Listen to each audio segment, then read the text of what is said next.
We have gyms on every corner. There's supplements, not very good ones, in every grocery store. And there's influencers telling you how to lose weight, most of whom have never been truly fat or who used Ozempic to cheat a little bit. But still, 75% of American adults are still overweight or obese. As a former 300-pound guy, I take that personally, and the changes in my brain, changes in my body from losing 100 pounds and keeping it off without Ozempic, without excessive exercise, without being hungry, it's a level of energy and freedom I just feel called to share with you, to be honest. So America's fatter than ever before, and I was a part of that problem. Even though I was successful in my career, even though I seemed to have it all, when you're fat, you're low energy and you're anxious because your body says something's wrong. And instead of that energy going into thinking, to doing, to being, even to just being calm, the energy goes into storing extra fat. In my late 20s, I walked into my doctor's office. He sat me down, took a deep breath, and he looked at me and he said, "Dave, I know you're not even 30, but look at your labs. You're at a very high risk of stroke or heart attack. Your blood clots in less than 10 seconds. And I'm like, I'm not even 30 yet. And I have sludge in my veins. And he was really concerned. So I did what you'd expect. I tried the low-calorie diet. I worked out that 90 minutes a day, 6 times a week. So I'm gonna do everything right. I got stronger, but the fat never budged. At the end of 18 months of just pushing it on that low-fat, low-calorie diet, I still had a 46-inch waist. I'm 32 inches right now. And I'm actually, as I'm recording this, about 6% body fat on a medical grade device that we use from Upgrade Labs. And this has been validated over time. And it's crazy because I have more energy. I'm in the best shape of my life. And it's better than I was when I was 20, when I was 30, when I was 40. And it's because I discovered these 7 myths that were keeping me fat. And myth number 1 is that a vegan diet helps you lose weight. Except it's not really a myth. It will help you lose weight through malnutrition. I was a devout vegan. I became a raw vegan. And I sprouted, I blended, I juiced. I had giant salad bowls this big just to get enough calories in. Oh my God, it does not work. I shattered 3 teeth. I gave myself a thyroid condition, and it will happen to you if you try to do that, as it has for so many celebrities who go vegan, they feel great for a little while, and then they get sick and reverse it. So if you think that Impossible Burger, your oat milk latte, and that bowl of grain, which is peasant food, is gonna help you lose weight, you're going down the wrong path. It hasn't worked so far. It's not going to work if you eat even more grain. It just hasn't worked. If you are overweight, there's a reason. Look at what you're eating. It's not the things they tell you will make you lose weight. That's because plant toxins will interfere with your mitochondria. And that's because the seed oils that are in almost all restaurant foods today are inflammatory. So a lot of people, including me, have switched to a vegan diet, thinking it's the ultimate weight loss solution. The kind of weight loss that comes from losing muscle and bone density and maybe some fat is not what you want to do. Expect the brain fog, expect all the health things that are well documented from being malnourished. When I did it, it was horrible. And even worse, I didn't listen to my body. I just kept doing it. Like, oh, maybe it worked for the first little while. I'll just be even more vegan. Let's make it raw. Let's sprout even more. Maybe I need to add more beet juice, not knowing that I was weak, foggy, and really unhealthy with totally unstable energy. It happens to a lot of people. I lost muscle mass, my energy tanked, and it affected my performance mentally and physically. That experience made me rethink conventional nutrition advice. And eventually, after a lot of testing, interviewing dozens of experts at one of the world's first longevity nonprofits, I developed the Bulletproof Diet, which was the first diet that introduced intermittent fasting and clean cyclical keto to the world. And it prioritizes the type of fat, the type of protein, and the timing. And sure, if you go from eating fast food to eating a vegan diet, you will see short-term results. But most vegan diets are very high in refined carbs, seed oils, and plant toxins. And those plant toxins are a big issue. Plants don't want you to eat them. You can eat some plants. If you eat only plants, well, the plants are engineered by Mother Nature to reduce your performance and make you weak if you eat too many of them, so you'll stop eating the plants because they don't want you to eat them, especially their babies, called grains. And when you remove animal protein and fat, you have to replace those calories with something. So most people are going to eat grains and beans and starchy foods. So your blood sugar goes up and your insulin goes up. And that means more fat storage, not losing weight, not losing fat. Oh, and then there's the nutrient deficiencies. Many vegans don't get enough B12, iron, or high quality protein because you can't. And that slows your metabolism and it makes it harder to build muscle. And the less muscle you have, the harder it is to burn fat. Protein powders like pea or soy protein just don't work for a whole variety of reasons. They're much less bioavailable than animal proteins, and they're filled with anti-nutrients that make you weak and cause cravings, and usually full of heavy metals too. Or if it's soy, a big dose of estrogen and a big dose of oxalate, which is a specific plant toxin. You don't want to do that. So no, going vegan isn't a magic ticket to fat loss. If anything, it's actually going to make weight loss harder. Myth number 2, eat less, move more. This is the biggest, most common lie of them all. For decades, just eat less and exercise more has been the golden rule of weight loss. And it sounds logical. If you just burn more calories than you take in, the fat has to disappear. Says who? Maybe the muscle will disappear instead of the fat. The problem in that approach is that nearly everyone fails in the long run because when you drastically cut calories, your body fights back. Your body doesn't want you to lose weight because there might be a famine. It wants to survive. So excessive exercise, low calories equals slow metabolism and high stress hormones. And your hunger hormones go crazy. And that makes you crave high calorie foods even more. And if you push through just by exercising harder, what's going to happen? Cortisol goes up. It's a stress hormone, which signals your body to store more fat, especially around your belly. So if you go to the gym every single day and you have a big round belly, it's because you go to the gym every day and you probably need to learn to make some nutritional changes. There's a famous experiment in the 1940s called the Minnesota Starvation Experiment. I kind of think it's like almost a vegan diet, but it's not.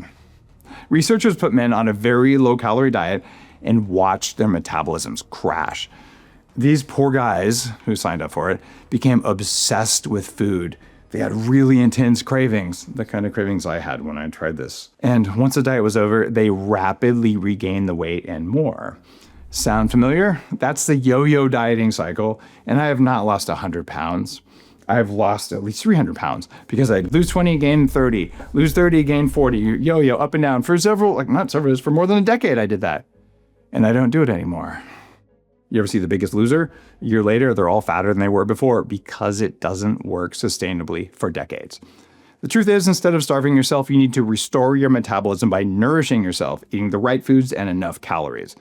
Foods that keep your energy stable, foods that regulate your hormones, and foods that cause you to burn fat instead of storing it. So calories in, calories out doesn't work. It's a myth that fooled me, and it still fools millions of people today. And I want you to know, is there another fat loss myth you think is even worse? Drop it in the comments below and let's hear it. Myth number 3 is like a concentrated version of eat less, move more. It's calories in, calories out is all that matters.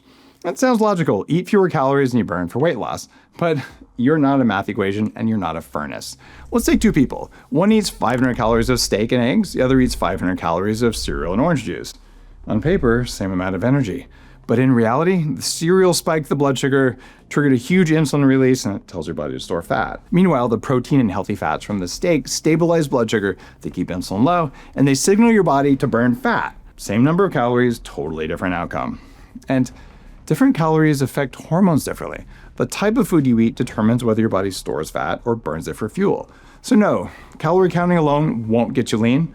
Oh, you don't even know how many calories you burned because half the calories come from thinking and breathing and keeping yourself warm, not from going for a walk. It's a fantasy that you know what your caloric burn is every day. What matters most is where the calories you eat come from. If you eat foods that spike insulin, they wreck your gut health or cause inflammation, it's not going to matter how much you exercise. In fact, exercise could make it worse. You can stay stuck in fat storing mode. Myth number 4, this is the worst one maybe. Eating fat makes you fatter because calories. For decades, the food industry said low fat. They put these labels on everything, and they convinced us that eating fat would clog our arteries and make us gain weight. And look at what happened from the low-fat revolution. As we cut fat from our diets, obesity and diabetes went way up. Why did that happen? Because when you remove fat, you replace it with something far worse, sugar and processed carbs.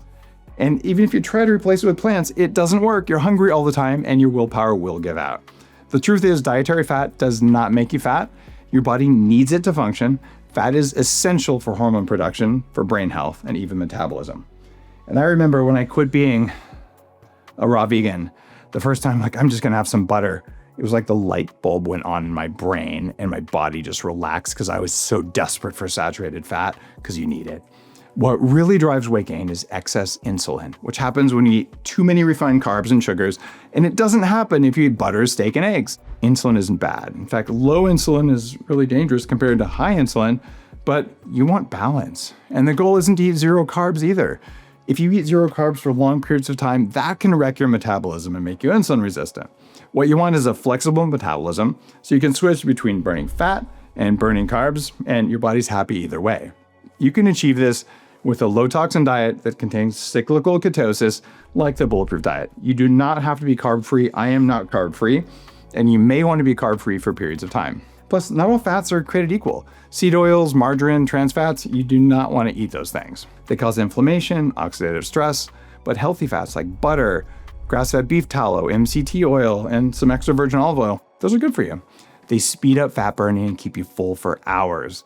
What you need to do is eat the right carbs and the right fats to shift your body into fat burning mode. Myth number 5, you can't lose weight without exercise. The number one thing people do when they want to lose weight is join a gym.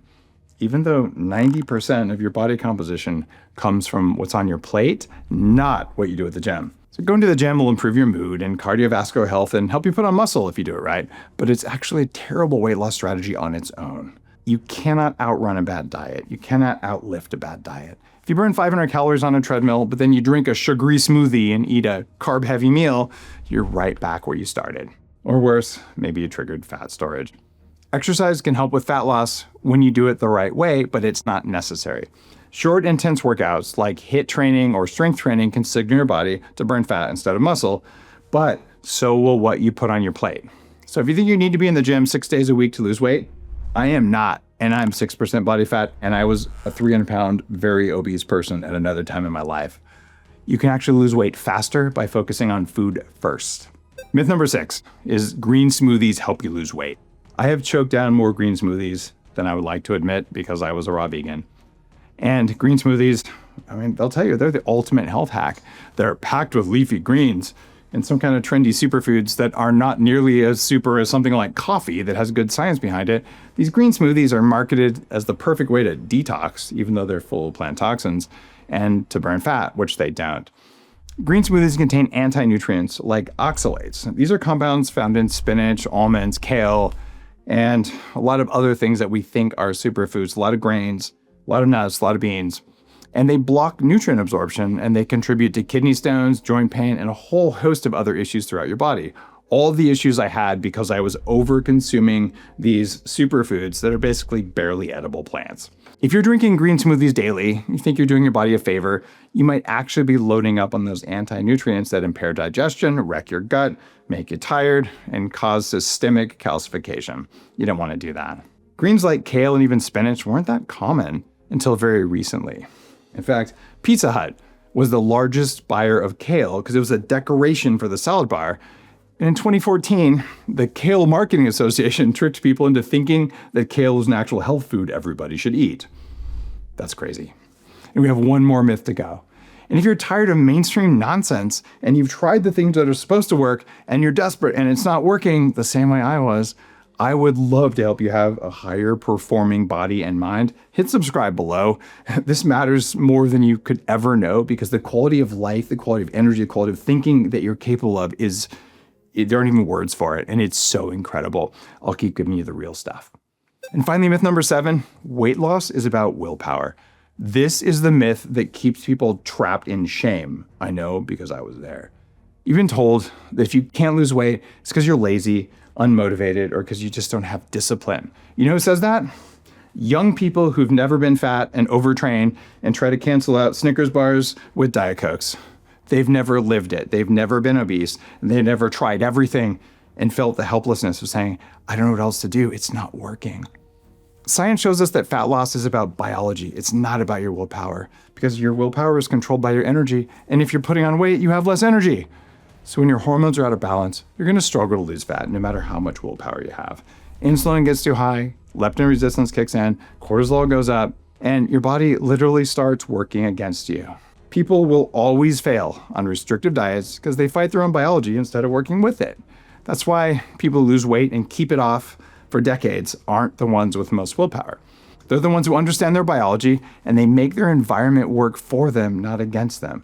Rely on the right tools and the right knowledge so you don't have to rely on willpower. And these 7 myths have kept people stuck for decades. Obesity is going up and up and up. It's up to you to get rid of the fat if you have the fat. It's up to you to never let it happen if you're lucky enough to be one of the 25% who isn't obese. It starts on your plate. These 7 myths can help you. You just have to work with them and understand if what you're doing isn't working, do something else. If this video helped you, hit like, share it with someone who needs to hear it. I'll see you in the next one.